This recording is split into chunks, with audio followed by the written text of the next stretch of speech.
Hi everyone, it is Tuesday the 17th of March. It's 8:30 in the evening and I feel like we should make some jam tarts. So should we do that? Let's do it. It's a really easy recipe. You need 250 grams of plain flour, 125 grams of butter, a pinch of salt, 1 egg, and some raspberry jam, or any jam actually, it's just that raspberry happens to be my favorite. So you want to sieve the 250 grams of plain flour into a bowl and then cube the 125 grams of butter and put that in with the flour plus a pinch of salt, and then use your hands to rub that mixture together until it is the consistency of breadcrumbs. When it's looking like this, you then want to beat the egg in a separate bowl and then add that egg to this mixture along with 2 tablespoons of water, and just use a spoon to bring all the mixture together into a ball. You don't want to knead it or over stir it, just bring it so that it's all sticking together. There we go, and this is really important. You need to then put it in the fridge for half an hour before we roll it all out. Okay, so the pastry has been in the fridge for just over half an hour. I have greased this tin, which I think is a Yorkshire pudding tin. At least that's what I primarily use it for, but it works well for jam tarts. And I have preheated the oven to 180 degrees because we have a fan oven. If you don't have a fan oven, then it should be on 200. So we're gonna roll out this dough and then cut out circles for the tarts.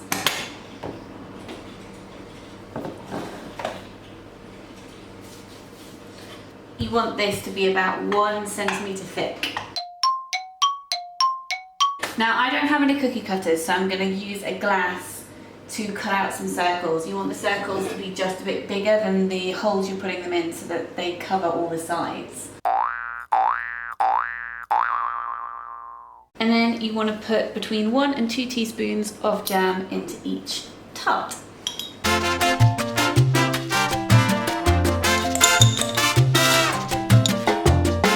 Then they need to go in the oven for 15 to 18 minutes. And they're done.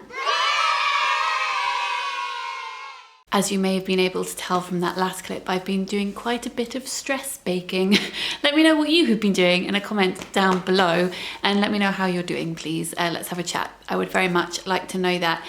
Since my videos last week, what I've decided to do, I think, wherever possible, is I'm going to upload videos on a Monday evening and a Thursday evening. And I think probably one of those each week is going to be a reading vlog. I'm calling this a reading vlog. It's probably less reading than there normally would be, but some kind of vlog where I'm talking about books for part of it and then maybe showing you a little bit of our walks, which I'll talk about in a second because that's changed significantly, obviously. And then some baking and cooking. Next week, for instance, I would like to make bread. So I thought I would maybe film that. I'm not doing that this week because I haven't got hold of yeast yet, and hopefully that's coming in an online shop that we have coming next week, touch wood. Since my video last week, my vlog last week, I mentioned in that we were mostly staying home, or we were staying entirely home apart from going for walks, and occasionally when I was going for walks I was meeting up with Jean or Lena and walking far apart from them, but I've even stopped doing that now. I found out this week that I am probably much higher risk than I thought I was. My health, as you know, is always quite strange, and yeah, but the organisation who look after people with ectodermal dysplasia put up a notice saying that anyone with ectodermal dysplasia should absolutely be staying indoors. I am taking all of the precautions and being as sensible as possible. So Mr. M and I are now only going outside for walks at 5 in the morning. And then as the sun starts to rise earlier and earlier, we'll start getting up earlier and earlier, and hopefully we'll be able to continue to do this for as long as possible. It really does help for the rest of the day when you're stuck inside if you're able to go out first thing. But I know that lots of people in London have not been abiding by the social distancing rules and have been going to parks in groups and having picnics, which may mean that open spaces may be closed down altogether, so we may not even be able to go for our walks. But I really hope that we are able to yeah, so we will see. So for the next few days I'll show you some of the walks that we're going on really early in the morning. But today I wanted to show you some books that were sent to me earlier this week, but I had put the boxes aside and hadn't touched them for a while. I am reviewing the... That's Mr. M coughing. He doesn't have coronavirus, he's just coughing. Touch wood. God, I'm laughing, but nothing is funny right now. Okay, I am reviewing all of the Women's Prize shortlist books for Toast, which is what I do every year. And because we didn't know what delivery was going to be like when they announced the shortlist, which is in the next few weeks, they very kindly sent me the whole long list so that I have whatever inevitably gets shortlisted. So firstly, this is in no order at all. We've got Weather by Jenny Offal, which I do want to read, and it's a very short one, this one. That's not why I want to read it, but I do also like a short book. This is a climate change novel. Then what else have we got? I'm just starting with the ones that I know of. I know that Anna and Jean love this. This is Natalie Haynes' 1,000 Ships. Anna recommended this over the Pat Barker book that was shortlisted last year, which I have completely forgotten the name of, but it's about Briseis and Achilles, and she said that this one was much better, and I really didn't like the Pat Barker book from last year. So if this is shortlisted, I will read that. I have read Queenie. It's the only book on the long list that I have read, and I didn't hugely love it, but I only read it recently, so I'll talk about it in a wrap up. This one I am very excited about. This isn't out yet, it's out later this month. It's Hamnet by Maggie O'Farrell. I really have a soft spot for Maggie O'Farrell's writing, and this is about the death of William Shakespeare's son. I have heard very mixed things about The Dutch House by Anne Patchett. I've heard amazing things about her other books, none of which I think I have read. But this one people have felt very let down by, so I'm not sure if this one will make the shortlist. Girl by Edna O'Brien makes me feel really, really uncomfortable. This is about a young girl who is abducted and married into the Boko Haram, and it's so far from own voices that it just makes me really uncomfortable, but there we go. Girl, Woman, Other. I'm sure that this will make the shortlist, and I have been meaning to read this for forever, so I'm very excited to have a deadline to get round to reading to that. Really, I mean, I'm assuming it's going to make the shortlist. I think we're probably all assuming that. This is Actress by Anne Enright. A few of you have recommended this to me. I am not hugely into books about fame and Hollywood, but I did really enjoy her book, The Green Road, which was shortlisted for the same prize in 2016. So I was going to say, so if it's shortlisted this time, I will read it, but that's true of all of these books that I am holding up. This is How We Disappeared by Jing Jing Lee, and this is about the Japanese occupation of Singapore in 1942. We have Nightingale Point by Luan Goldie, which I haven't heard much about. This is about Mary, Malachy, Tristan, Elvis, and Pamela, and how all of their lives interact with each other. It says, in a day like any other, something extraordinary happens. When the sun sets, Nightingale Point and its residents are changed, and somehow through the darkness, they must find a way back to lightness and to each other. I have heard very good things about this one here called The Most Fun We Ever Had. It's about complex family life, the lives of 4 sisters. And I think it jumps ahead from the beginning to 16 years later. And it says the reappearance of a teenage boy who was given up for adoption years before. Fleischman is in Trouble. I have heard very mixed things about this one again. So this isn't one that I'm particularly keen to pick up. Jacqueline Woodson, I would like to read, whether this is shortlisted or not. This is Red at the Bone. I've heard such amazing things about this. I've also heard really good things about Dominicana by Angie Cruz. This is about a 15-year-old Anna Kansian who marries a man twice her age so that she can move to the US. And then she lives in a block of high-rise flats and is hatching a plan to escape. This, I feel it may be shortlisted, and that may be a problem for me, but this is The Mirror and the Light by Hilary Mantel, but this is the 3rd in the Thomas Cromwell trilogy. I have just, it's so heavy, I have just started reading Wolf Hall, and I'm enjoying it, but with everything going on right now, I'm finding it really hard to focus on it, so I have dipped in and out of other books instead. But if this is shortlisted, I'm gonna have to read Wolf Hall and Bringing Up the Bodies before I get to this one, that's something I'm going to have to navigate if it comes to that, because I really feel that this one probably is going to be shortlisted. That's going to be a task and a half, but you know, everyone loves a challenge. Then this is Gym Patrol by Deepa Anapara, and this is about a boy called Jai who watches too many reality TV cop shows, and then a boy goes missing at the local school, so he decides to use all of the crime-solving skills he's picked up by watching reality TV in order to try and solve the crime. So, as I've only read one of these, Queenie, this is based on very little, but on general feeling, on what I've seen other people loving, and my feelings on previous books by these authors. If I had to pick a shortlist of 6 right now, if I had to have a guess, and this is not a very weighted guess because, as I said, I haven't read them yet, but you know, for fun, let's have a guess. I would pick these. Okay, so I'd pick The Most Fun We Ever Had, Weather, Red at the Bone, Hamnet, Girl, Woman, Other, and The Mirror and the Light. So we can check back in a future vlog and see how right or wrong I am. I'm gonna get back to work now, and I will catch up with you guys tomorrow when we go for our 5 a.m. walk. I think we are going to the Heath tomorrow. When we've been going at 5, we've seen absolutely no one. So touch wood, that is the same tomorrow.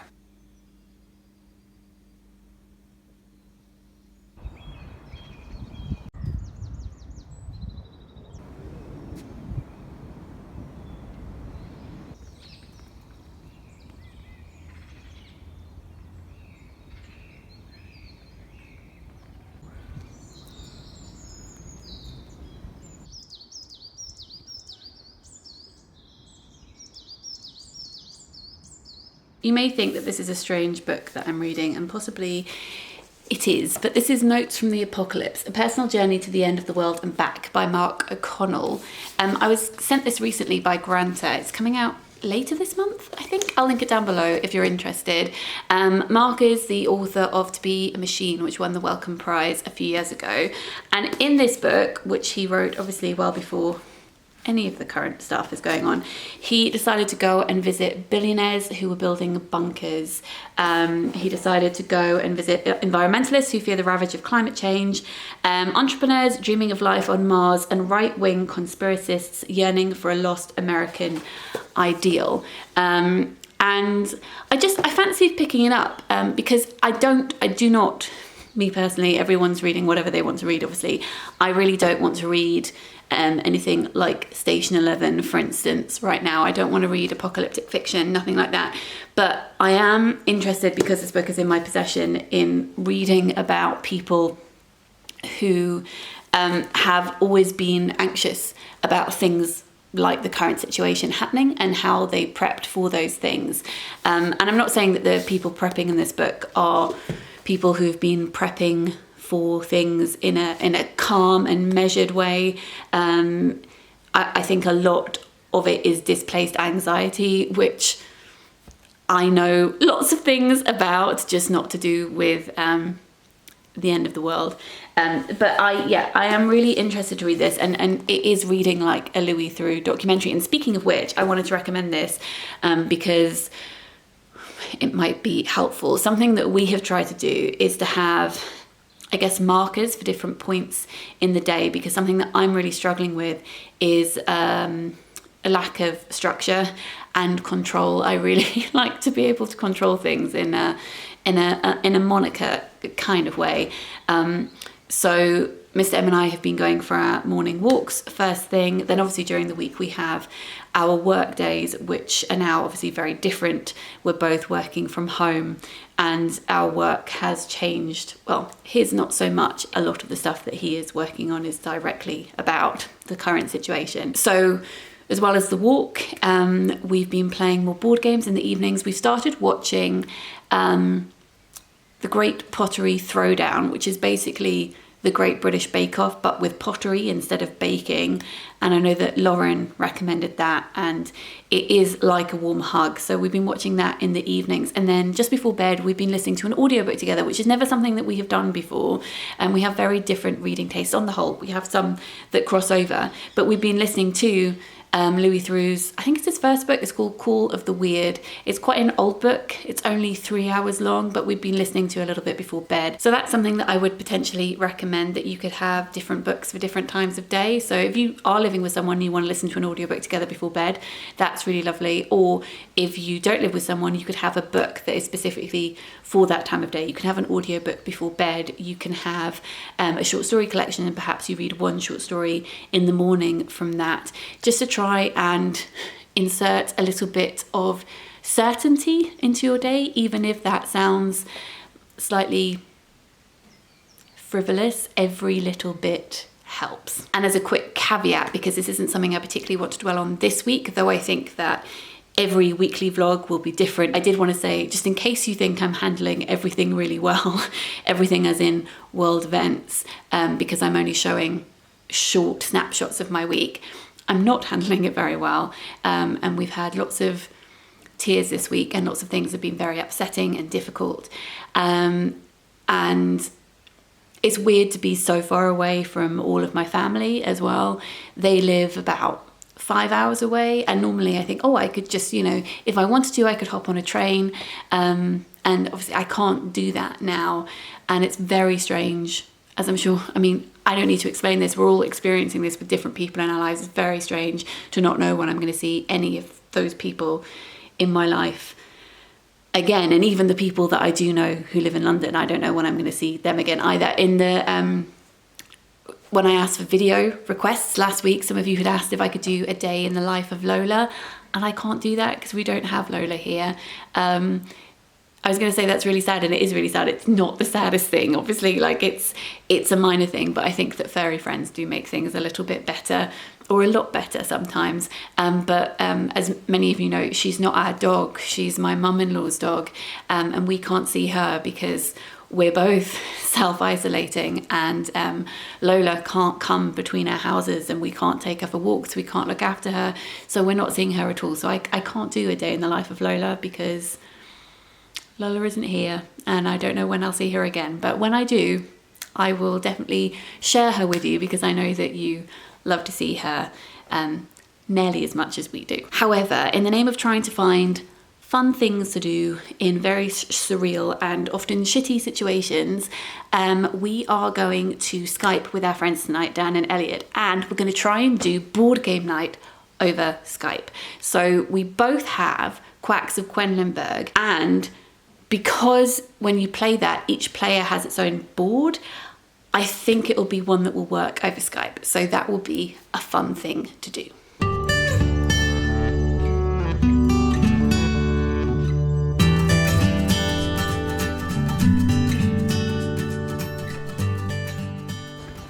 Hi, it's Sunday morning. We're on squirrel watch. So far we have seen 33 and counting. Oh God, suddenly 10 more.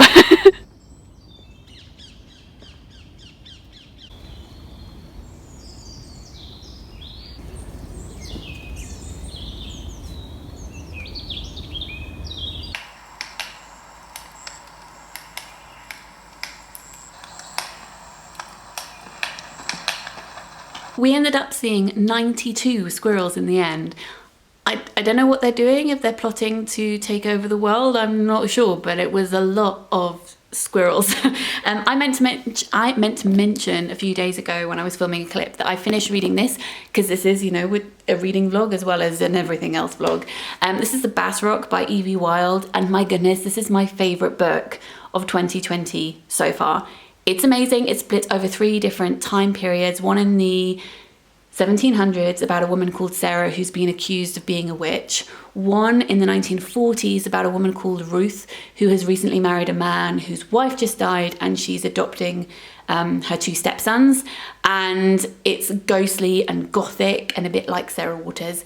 And then in the modern day there is a woman called Vivian who is the daughter of one of Ruth's stepsons, and she is clearing out Ruth's house, and that also has a ghostly element to it, but it feels very modern. As I mentioned in a video that I filmed a few days ago, it has a little bit of an Ali Smith type feel to it, because there's a character called Maggie who invades the narrative and starts telling Viv just opening her eyes to the world. And that's very much like the female characters who stumble into Ali Smith's novels very frequently and have a wake-up call for all the characters there.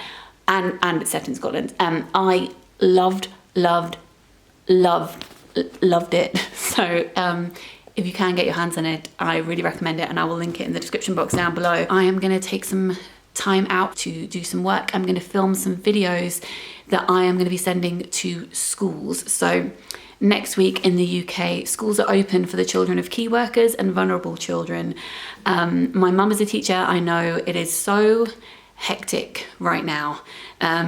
So I would like to send some free resources to schools, some storytelling videos with Franklin, etc., in that they can play if they would like to. So I've put a call out on social media asking if teachers would like that, and I've got a list of schools who would like me to send material to them. And I'm mentioning that on here because I know there are also parents who now have their kids at home. Some are homeschooling, and Thames and Hudson, who publish my children's books, have asked if I will record some storytelling videos, which they're going to be putting out on their IGTV over on Instagram. So if you have kids at home, or hey, maybe you're my age and you just like listening to kids' books, keep an eye on the Thames and Hudson Instagram, because they will be adding storytelling videos that I'm doing in the coming weeks. And also, I thought I might do some storytelling videos over on my Instagram, some bedtime stories, some Instagram lives. I might read some bedtime stories for people, stories that you, if you would like to listen, some stories that I have written. And then, I don't know, I could do bedtime stories of books that are out of copyright, or I could film videos for here where I'm reading books that are out of copyright. That's something that I need to think about, but let me know if that's something that you would potentially be interested in, because I would be up for that too. Good morning, it's Tuesday. No, it's not, it's Monday. It's Monday, and it is 5:30. How many squirrels do you think we will see today? We saw 92 yesterday, so place your bets in the comment down below. Let's see.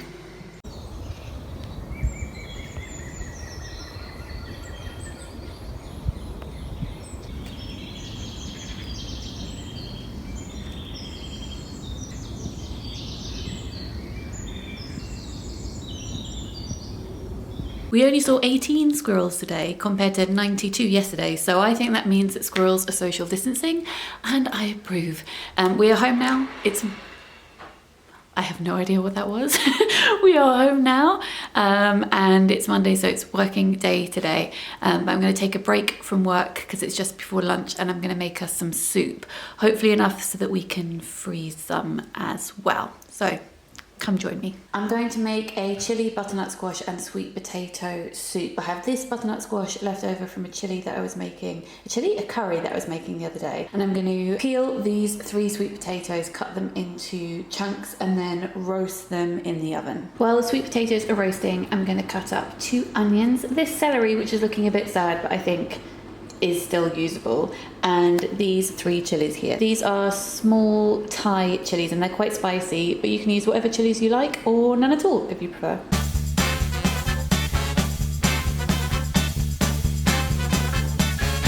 Now I'm going to fry the onion, the celery and the chilies together on a low-medium heat for about 5 minutes. Okay, so now it's time to add the butternut squash and the sweet potato into the pan with the onions, the celery and the chilies.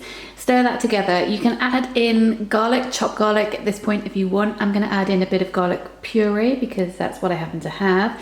Then I'm going to add in 2 of the vegetable knorr stock pots, and then 1 litre of boiling water, and then I'm going to let that simmer, and also I'm going to add in salt and pepper as well. Once it's been simmering for 10 to 15 minutes, you can use a hand blender. I wouldn't recommend having it chunky like this. If you don't have a hand blender, you can use a smoothie maker if you've got one of those, and NutriBullet when the liquid is cool, or you can even try and mash it up a bit using a potato masher, which won't work as well, but will definitely be better than nothing.